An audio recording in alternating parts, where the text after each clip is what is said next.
여러분, 안녕하세요. 오늘은 비유동 부채와 관련되어 있는 전표 처리를 한번 보도록 할 겁니다. 자, 먼저 교재에 있는 내용부터 보도록 할게요. 자, 교재를 보시면요. 가장 첫 번째로 사채와 관련되어 있는 거래가 나옵니다. 사채는 우리 비유동 부채 중에서 가장 대표적인 부채이기도 합니다. 장기간 자금 조달 목적으로 사용하는 것으로 우리가 일정한 시기에 따라서 이자를 지급하기로 하고, 그리고 일정한 시기에 따라 원금을 상환할 것으로 약속하고 우리가 자금을 차입하는 경우를 사채라고 하죠. 자, 그래서 사채 발행에 대한 내용을 먼저 보시면요. 첫 번째, 액면 발행은요. 액면 발행은 내가 발행한 가액과 실제의 액면 가액이 동일할 경우, 차액이 발생하지 않는 경우를 액면 발행이라고 하는데요. 이때는 추가적으로 들어가는 계정 과목 없이 대변에 사채의 증가만 들어가게 됩니다. 뭐 차변에는 차입한 금액을 어떻게 받았는지에 대한 그 조달 수단이 나와 있겠죠. 그리고 이자가 발생하면 이자 발생에 따라서 차변에 이자 비용을 발생시켜 주시면 되죠. 그리고 상한시에도 이제 더 이상 우리는 채무가 없는 상태가 되었기 때문에 차변에 사채를 넣어주시고 대변에 나머지 원금을 상환하는 금액을 입력해 주시면 되겠습니다. 자, 다음은 할인 발행인데요. 할인 발행은 내가 실제 가지고 있던 액면 금액보다 발행 금액을 더 작게 발행한 경우입니다. 자, 그래서 우리가 사채에 대해서 더 적은 금액으로 발행을 하게 되면 대변에 사채가 발생이 되고요. 그리고 차변에 사채와 우리 액면 금액과의 차이만큼, 자, 액면 금액과의 차이만큼을 사채 할인 발행 차금으로 넣어주셔야 합니다. 자, 미리 말씀 못 드렸는데 사채는 항상 액면 금액 기준으로 발행하셔야 돼요. 그렇기 때문에 위에서는 액면 발행이라서 액면 금액하고 발행가액이 같기 때문에 추가적으로 발생하는 금액이 없어서 동일 금액으로 넣어주시면 됐지만 자, 이렇게 할인 발행이나 아래 나오는 할증 발행 같은 경우에는 금액의 차이가 발생하면 액면 금액을 기준으로 발행을 해주셔야 합니다. 자, 그래서 액면 금액이 만약 100만 원이다 라고 한다면 대변에 100만 원 써주시는 거고요. 그리고 발행가액 80만 원이면 받은 금액은 80만 원 넣어주시고 그리고 나머지 차액을 사채 할인 발행 차금으로 넣어주시는 겁니다. 자, 그리고 이자가 발생하게 되면요. 차변의 이자 비용으로 발생되는 건 동일합니다. 동일하지만 그 이자 비용으로 발생됨으로써 우리는 사채 할인 발행 차금을 액면 금액에 맞춰서 차감시켜 주셔야 합니다. 자, 사채 할인 발행 차금은 사채의 맞은편에 오는 계정으로 지금 차변에서 증가가 되고요. 대변에 오게 되면 감소하게 되는 거예요. 그래서 이자 비용이 발생하면 할수록 사채 할인 발행 차금은 점점점 잔액이 줄어들게 되겠죠.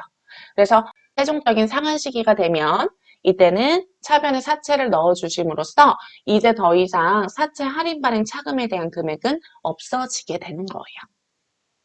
자, 그래서 차변의 사채, 대변엔 현금 또는 뭐 보통 예금 등이 발생하겠죠.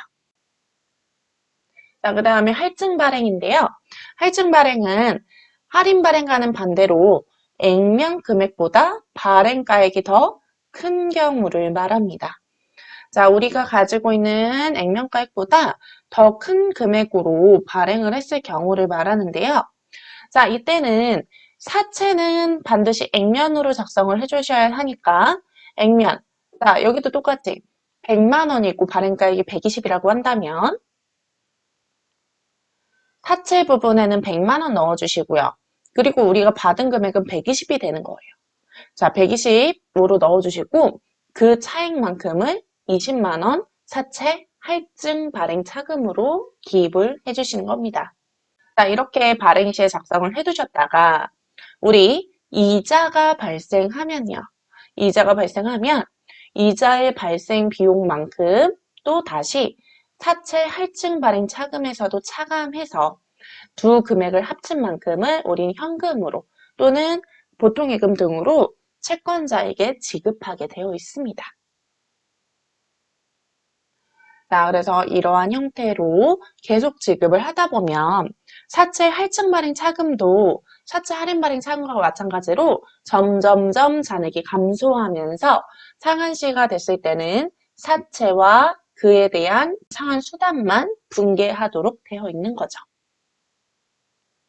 자, 그래서 사채에서는 액면 발행 시, 할인 발행 시, 할증 발행 시의 분개를 전부 다 반드시 알고 계셔야 합니다. 자, 사채 할인 발행 차금과 그리고 사채 할증 발행 차금도 꼭 알고 계셔야 되겠죠. 그리고 비유동부채에서는요, 이렇게 사채가 가장 대표적이기도 하지만 그 외에 우리 많이 사용하는 두 가지만 더 보시면요. 장기 차입금과 퇴직급여 충당 부채 부분인데요. 자, 장기 차입금은요, 우리가 1년 이후에 1년 안으로 갚기는 어렵고 1년이 지나서 상환할 수 있는 차입한 금액을 말합니다. 그래서 뭐 3년 후에 갚기로 하고 돈을 빌렸다. 이런 것들을 장기 차입금이라고 볼 수 있겠죠. 그리고 그 다음 퇴직급여 충당 부채. 자, 퇴직급여 충당 부채는요.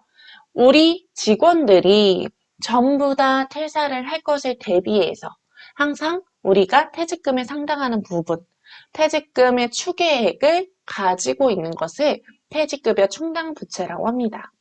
퇴직급여 충당금이라고도 부르죠. 자, 이 부분은요. 우리 직원들 언제 다 퇴사할지 모르니 일단은 전체 다 퇴사할 것으로 대비해서 퇴직금을 미리 마련을 해놓자. 근데 이거 나중에 진짜 우리 직원들 퇴직하면 줘야 되는 돈이기 때문에 의무로 쌓아두자 라고 해서 충당 부채로 들어가는 항목입니다. 자, 이렇게 우리 대표적인 비유동 부채들을 세 가지만 보셨는데요. 이 중에서 사실 사채가 가장 중요하죠. 사채가 어려운데 많이 나옵니다. 어렵지만 많이 나오는 개정 과목이기도 해요. 그렇기 때문에 사채에 대해서는 반드시 보고 가셔야 하고요. 자, 문제를 보면서 한번 풀이를 해보도록 할 건데요. 교재에 나와 있는 실무 문제 부분을 보도록 할게요. 자, 실무 문제 비유동 부채 관련 거래를 보도록 하겠습니다. 자, 1번 보시면요. 9월 1일에 장기 자금 조달 목적으로 액면 3천만 원에 시장 이자율은 10%고 액면 이자율이 8%인 그리고 상환 기간은 3년인 사채를 2,850만 원에 할인 발행하고 자, 할인해서 발행했다고 나와 있네요. 자, 할인 발행을 하고 사채 발행비 12만 원을 차감한 실수금을 현금으로 받았다. 자, 여기서 사채 발행비라는 게 나옵니다. 자, 사채 발행비는요. 사채를 발행할 때 사용되는 수수료 등에 대한 비용이라고 생각하시면 돼요. 자, 우리가 앞에서 자산 같은 경우에는 단기 매매 증권을 제외하고는 전부 다 우리 구매할 때 들어가는 재비용은 다 플러스를 했어요. 하지만 지금은 부채잖아요. 부채에서 사채에서 발행되는 이 비용은요. 할인 발행을 했을 때는 사채 할인 발행 차금에서 할인 발행을 했을 때는 사채 할인 발행 차금에서 가산시켜 주시고요. 그리고 할증 발행을 했을 때는 사채 할증 발행 차금에서 차감을 시켜주셔야 합니다. 그리고 만약 액면 발행이라면 액면 발행 시에 발생하는 사채 발행비도 사채 할인 발행 차금에다가 가산시켜 주셔야 해요. 사채 할인 발행 차금에 가산을 해주셔야 합니다. 자, 그러면 지금은 할인 발행 시잖아요. 할인 발행 시고요. 할인 발행 시에 사채 발행비가 있었다라고 한다면 이 경우에는 대변에는 사채는 우리 액면가액 3천만 원 넣어주셔야 하고요. 그리고 차변에는 지금 실수금은 현금으로 받았다고 했으니까 현금으로 넣어주시고 그리고 사채 할인 발행 차금에 우리 액면가액과 사채를 실제 발행한 가액의 차액 플러스 그리고 사채 발행비만큼에 대한 금액을 넣어주셔야 하는 겁니다. 자, 그러면 우리 프로그램 보면서 한번 입력을 해보도록 할게요. 자, 전표에서 입력 한번 해보실 건데요. 전표 실행하시고요. 9월 1일입니다. 9월 1일에 일단은 우리 이번엔 대변부터 넣어볼게요. 대변에 사채가 발생됐고요. 자, 사채가 총 금액이 3천만 원입니다. 3천만 원짜리 사채 액면 발행했고요. 그리고 사변에는요. 현금으로 일단 돈을 받았대요. 근데 현금으로 지금 돈 받은 게 얼마냐? 라고 보니까 우리는 2,850만 원에서 12만 원을 차감한 만큼 받은 거잖아요. 그러면 2,838만 원이 나오겠네요. 그렇죠? 그리고 나머지 금액은 전부 사채를 할인 발행함으로써 발생되는 사채 할인 발행 차금으로 넣어주시면 되겠습니다. 자, 이때 주의하셔야 되는 거는 사채 할인 발행 차금에 우리 사채 발행비가 가산되어 있다는 점을 주의해서 보시면 되겠습니다. 자, 다음 문제 보실게요. 2번 9월 2일에 P&G사로부터 3년 후에 상환하기로 하고 외화 10,000달러를 차입하다. 자, 10,000달러를 차입했다고 합니다. 차입금은 원화로 환전하여 당좌예금 계좌에 입금하다. 단, 차입 시 환율은 1달러당 1,000원이다. 자, 그러면 우리가 외화를 지금 10,000달러만큼 차입을 했는데 차입 시 환율이 1,000원이라면 그러면 우리 원화로 계산하면은 얼마 차입한 거예요? 우리가 차입한 거는 총 1,000만 원만큼 차입한 거네요. 그쵸? 1,000원 곱하기 10,000달러 하시면 되겠죠? 1,000원만큼 차입을 한 거고요. 해당 부분에 대해서는 우리가 돈을 빌려온 거고 3년 만기로 상환하기로 했으니까 그럼 이것은 장기 차입금에 대한 거래가 되겠네요. 자, 9월 2일 9월 2일에 보시면요. 차변에는요. 일단 당좌예금으로 돈을 전부 받았으니까 당좌예금이 올 거고요. 당좌예금 1,000만 원 넣어주시고 그리고 대변에는 우리 장기 차입금이겠죠. 자, 장기 차입금인데요.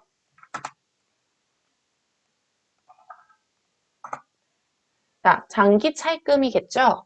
장기 차입금인데요. 여기에서는 우리 외화로 돈 받은 거니까 외화 장기 차입금으로 써주시면 되겠죠. 앞에서 내용에서는 장기 차입금만 보셨지만 사실 이러한 문제들이 나오면 이거 외화로 받은 건가? 라고 한다면 장기 차입금을 조회했을 때 외화가 붙어 있는 게 있는지를 다시 한번 확인하셔서 등록하시는 게 좋습니다. 자, 그래서 이렇게 입력을 해주시고 그 다음에 거래처 넣어주셔야 되죠? 우리 어디에 갚아야 되는지 알아야 되니까. 자, 거래처 P&G 그래서 1,000만 원 넣어주시면 되겠습니다. 사채에 비해서 차입금이라든지 퇴직급여 충당 부채는 비교적 쉬운 편이에요. 비교적 쉬운 편이라서 자, 해당하는 부분들을 조금 더 보도록 할게요. 9월 10일에 P&G사로부터 차입했던 외화 장기 차입금 500만 원, 외화로 5,000달러를 원화로 환전하여 중도 상환을 했다고 합니다. 단, 차입 시 환율은 1달러당 1,000원이었으며 상환 시 환율은 1달러당 1,050원이었다. 자, 우리가 돈을 빌려올 때는 외화 금액이 1달러당 1,000원씩이었는데 근데 지금 갚으려고 하니 1달러당 1,050원씩 올랐다고 하네요. 그러면 달러당 50원씩에 우리는 외환차 손이 생기는 거겠죠? 우리가 갚는 입장이니까 외환차 손이 발생하는 겁니다. 자, 그럼 이 경우에는요. 분개를 해보면 자, 일단은 대변에서 우리 발생했던 장기 차입금은 없애주셔야겠죠. 자, 외화로 우리가 외화로 받았던 거니까 외화 장기 차입금에 대해서 자, P&G 사 거였어요. P&G 사에 대한 거를 자, 5,000불만큼 자, 장기차입금 500만 원을 상환했다고 했어요. 그럼 여기 500만 원 넣어주시는 거예요. 500만 원 그대로 넣어주시고요. 그리고 대변에는 우리가 실제로 나간 금액만큼을 넣어주시면 됩니다. 자, 실제로 나간 돈.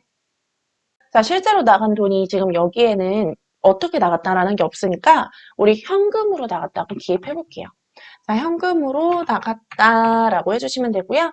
자, 이때 현금으로 지급한 금액은 총 얼마가 되겠어요? 우리 5,000불 곱하기 1,050원 하셔야겠죠? 그래서 총 금액은 525만 원이 나옵니다. 그러면 이때 차이나는 차익만큼이 바로 외환차손이 되겠습니다. 자, 그래서 이렇게 입력을 해주시면 됩니다. 자, 지금 같은 경우에는요, 우리가 예제 문제가 조금 어렵게 나와 있어요. 우리 일반적으로 국내에서 상환할 수 있는 차입한 거래만 보는 게 아니라 외국에서 만약 차입했을 때 이렇게 처리를 해야 된다는 점을 같이 보기 위해서 외화로 되어 있는 차입금 거래 부분이 나와 있습니다. 그러니까 우리 외환 차손에 대한 거래도 같이 연습하시는 겸 해서 꼭 이 분계는 풀어보시길 바랍니다. 자, 마지막 4번 보시면요. 4번은요. 9월 15일에 생산 직원 한동엽 씨가 개인적인 이유로 퇴직하여 다음과 같이 퇴직금을 지급하였다. 자, 퇴직금을 지급하기 위한 퇴직급여 충당 부채는 충분하다고 하네요. 그러면요, 지금 이 경우에는요, 우리가 퇴직금을 충당하는 게 아니라 충당되어 있던 퇴직금을 지급하는 형태가 되겠죠. 그럼 우린 대변에 충당해놨던 퇴직급여 충당 부채를 사변에다가 옮겨주면서 그 나머지 차액들에 대해서 정리해 주시면 되겠습니다. 자, 지금 내역 보니까 퇴직급여는 총 300만 원이었고요. 그 중에서 관련 세금은 10만 원이 있었고 차감 지급액은 총 290만 원이네요. 그리고 당사의 보통예금 계좌에서 지급한다고 하네요. 그렇다면 일단은 9월 15일에 차변엔 퇴직급여 충당 부채가 올 거고요. 충분히 있었다고 하니까 퇴직급여 충당 부채를 넣어주시고 자, 충당 부채는 300만 원이고요. 그리고 대변에는 우리 소득세를 차감한 부분 자, 소득세 미리 우리가 회사에서 가지고 있는 거 예수금이죠. 예수금 넣어주시고 그리고 대변에 나머지 실수령하는 퇴직금 금액 우리가 지급하는 금액 보통 예금에서 190만 원 넣어주시면 되겠습니다.